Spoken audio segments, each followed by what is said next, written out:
নমস্কার, আমি পার্থ। শুরু করছি আজকের অনুষ্ঠান থার্ড বেল। কেমন আছেন আপনারা?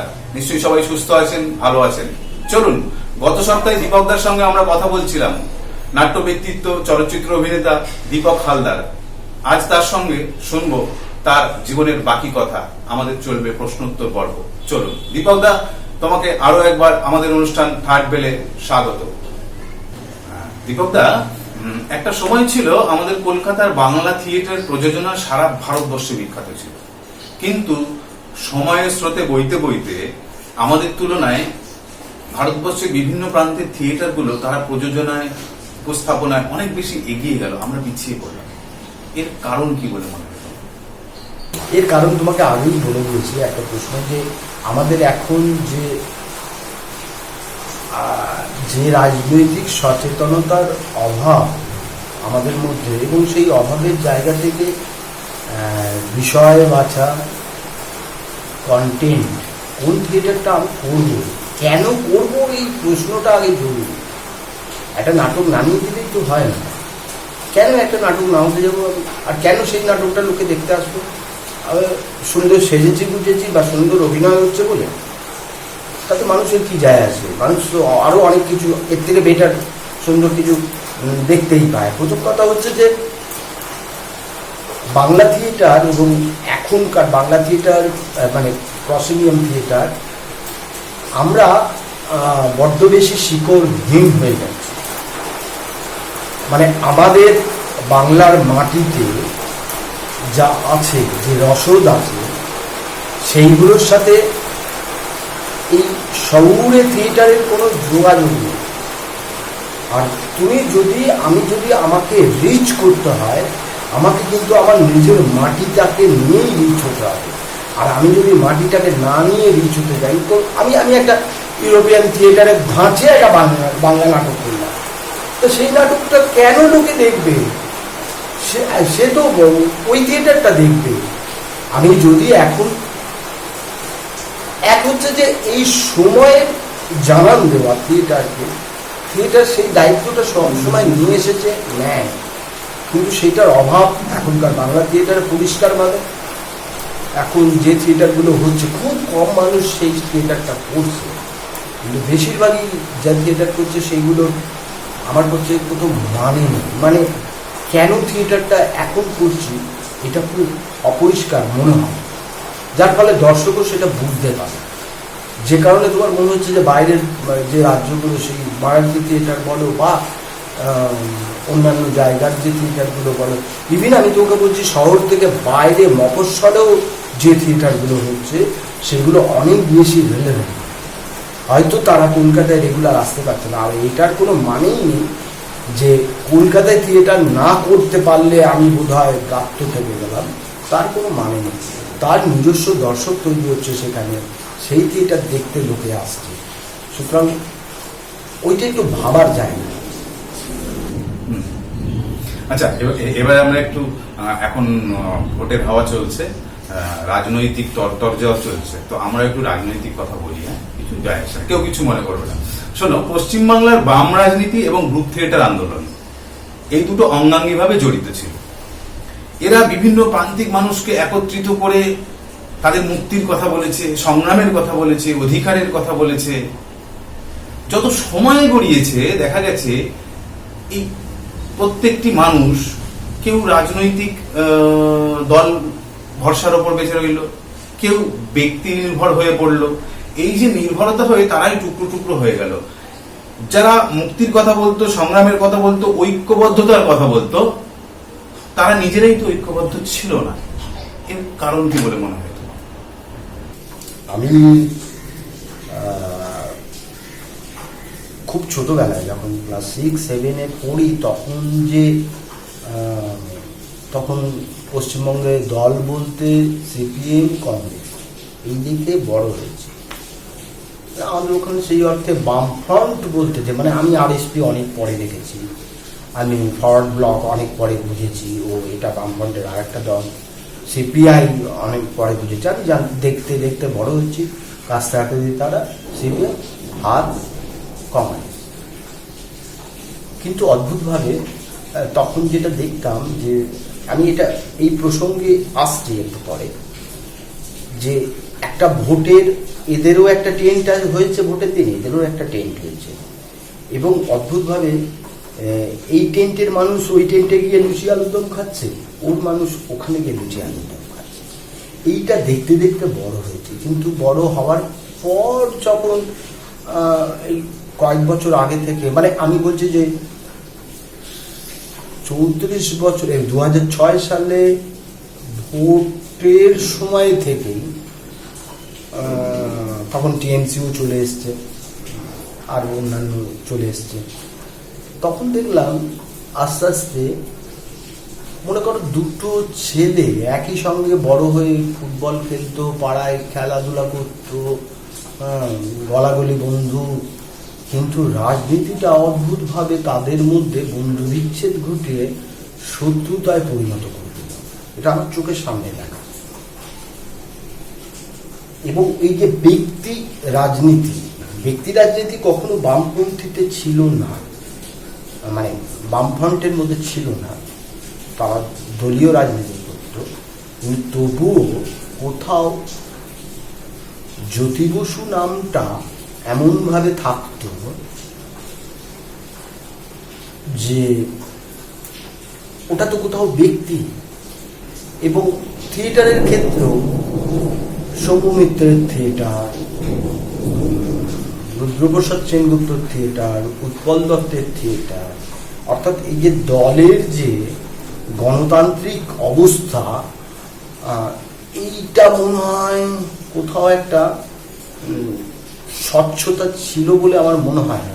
কারণ আমি এমনও দেখেছি যে সিপিএম পার্টির ওদের ওই যে লোকাল কমিটির যে নির্বাচন হতো, এলসিএস নির্বাচন, সেই নির্বাচনেও দুপক্ষ বোম নিয়ে রেডি হয়ে দাঁড়িয়ে আছে, জিতবে ফাটিয়ে আনন্দ প্রকাশ করবে। এই অদ্ভুত কর্মকাণ্ডগুলো দেখেছি, যার ফলে এই যে যৌথ, এই যে ঐক্য, এই যে একতা, এইটা কোথাও তৈরি হয়নি। কারণ হচ্ছে যে তার মধ্যে বাংলা থিয়েটারের অদ্ভুত একটা শিক্ষাও আছে। মানে আমাদের ঠিক আগের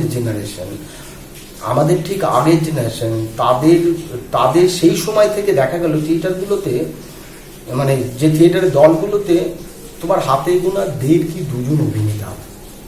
এবার তোমার নাটকে লাগবে হচ্ছে তোমার 6-7 জন অভিনেতা। তখন দলগুলো করতে শুরু করলো, আচ্ছা গৌতম হালদারকে নিয়ে আসো, আচ্ছা দেবশঙ্কর হালদারকে নিয়ে আসো, আচ্ছা, নাহলে নাটকটা দাঁড়াচ্ছে না। এর কারণটা আছে, এর কারণটা হচ্ছে যে এই যে তৈরি করার প্রসেস, তৈরি করার পদ্ধতি। আজকে সচিন তেন্ডুলকার জন্মায়, এটা ঘটনা। সচিন তেন্ডুলকার তৈরি করা যায় না, বা মারাদোনা, মেসি, এদেরকে তৈরি করা যায় না, এরা জন্মায়।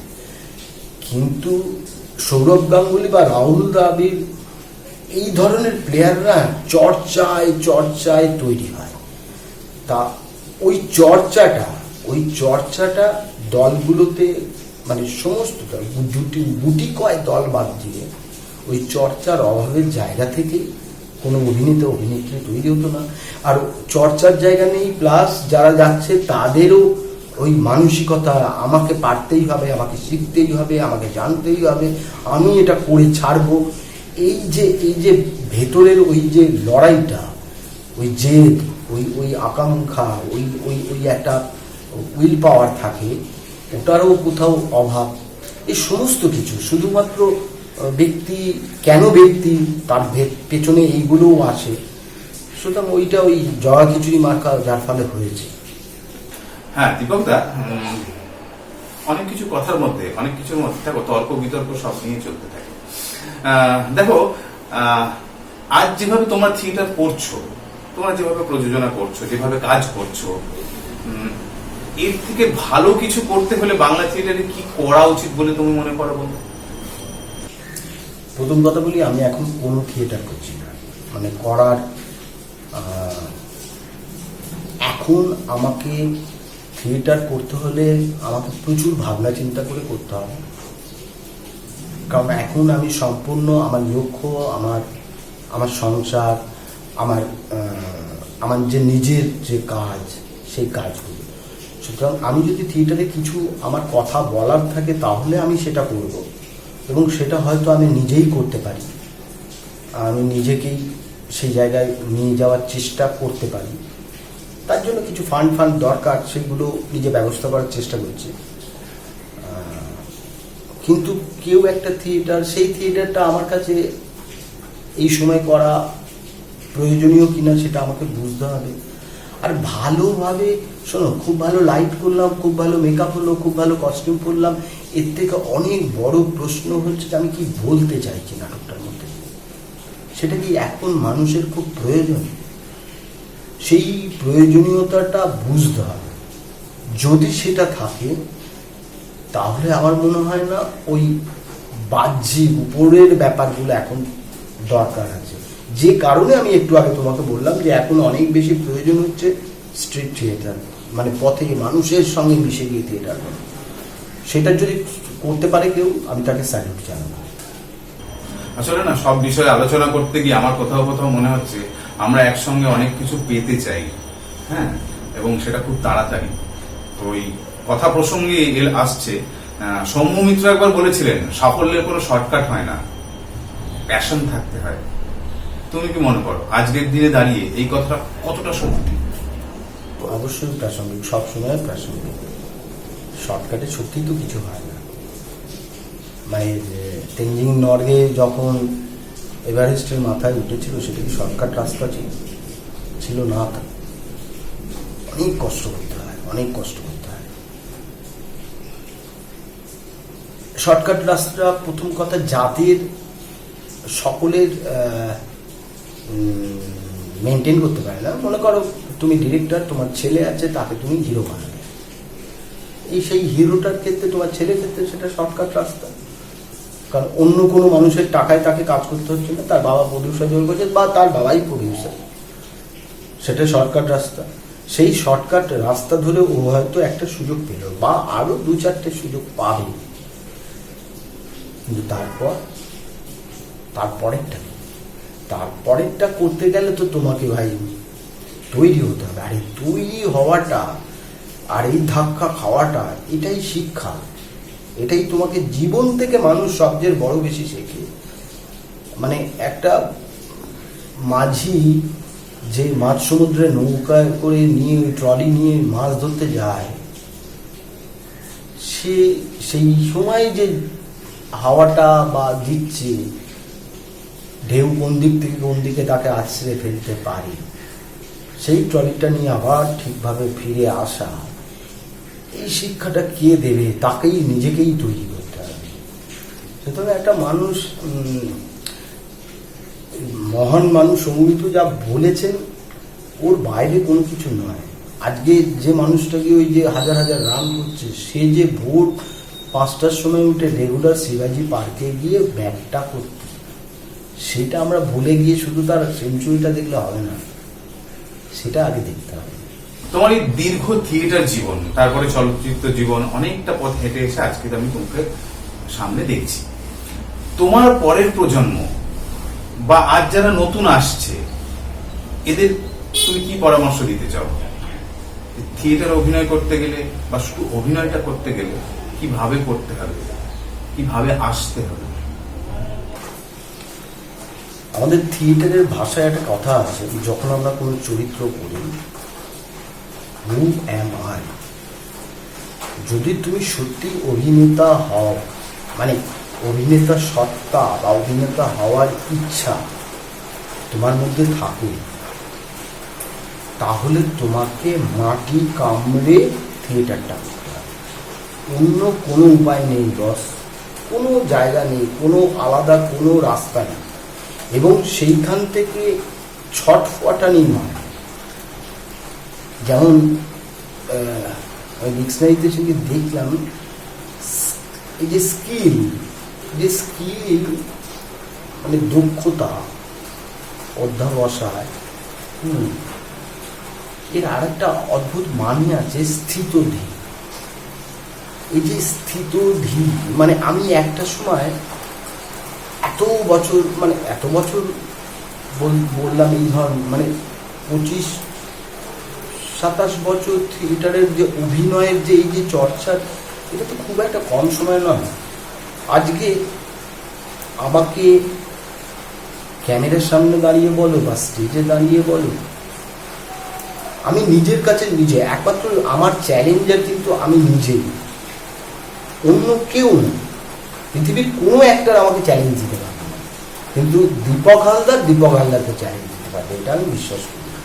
এবং সেইটা ছাড়া ওই নিষ্ঠা নিয়ে যদি কেউ তার কাজ করে যায়, সুতরাং নতুন যারা আসছো তাদেরকে পড়াশোনা করতে হবে, সাথে সাথে পড়াশোনা জানার জন্য পড়াশোনা, আর নিজের চর্চার জায়গাটা তো তোমার মঞ্চে যত বেশি উঠবে, যত বেশি তুমি পারফর্ম করবে, তত বেশি তোমার তোমার তোমার একটা অন্য একটা ইলেকট্রিসিটি, একটা কারেন্ট তৈরি হবে শরীরের মধ্যে, এবং যেটা তোমাকে পরে তুমি জানো না যে সেটা তোমাকে কিভাবে উপকার দেবে, কিচ্ছু জানো না, কিন্তু দেবে। সুতরাং তুমি চোখ কান বন্ধ করে মঞ্চে পড়ে থাকতে হবে, নিজের সাথে নিজের পড়ে থাকতে হবে, আর পড়াশোনা আর কাজ শেখা, আর কিছু না, আর ভালো কাজ দেখা।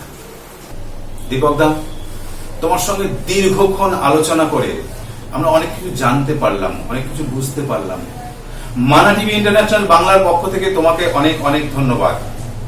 ভালো থেকো, সুস্থ থেকো। পার্থকে অনেক ভালোবাসা, আর আপনাদের সকলকে যারা দেখছেন বা দেখবেন তাদেরকে নমস্কার জানাই। আর ধন্যবাদ মানা টিভি ইন্টারন্যাশনাল বাংলাকে, যে তারা আমাকে যোগ্য মনে করেছে, সেই জন্য অনেক অনেক ধন্যবাদ। সবাই ভালো থাকবেন। বন্ধুরা, আজকের মতো আসি, ফিরে আসছি আগামী পর্বে অন্য কোনো নাট্য ব্যক্তিত্বকে নিয়ে। ততক্ষণ সুস্থ থাকবেন, ভালো থাকবেন, কোভিড থেকে দূরে থাকবেন। নমস্কার।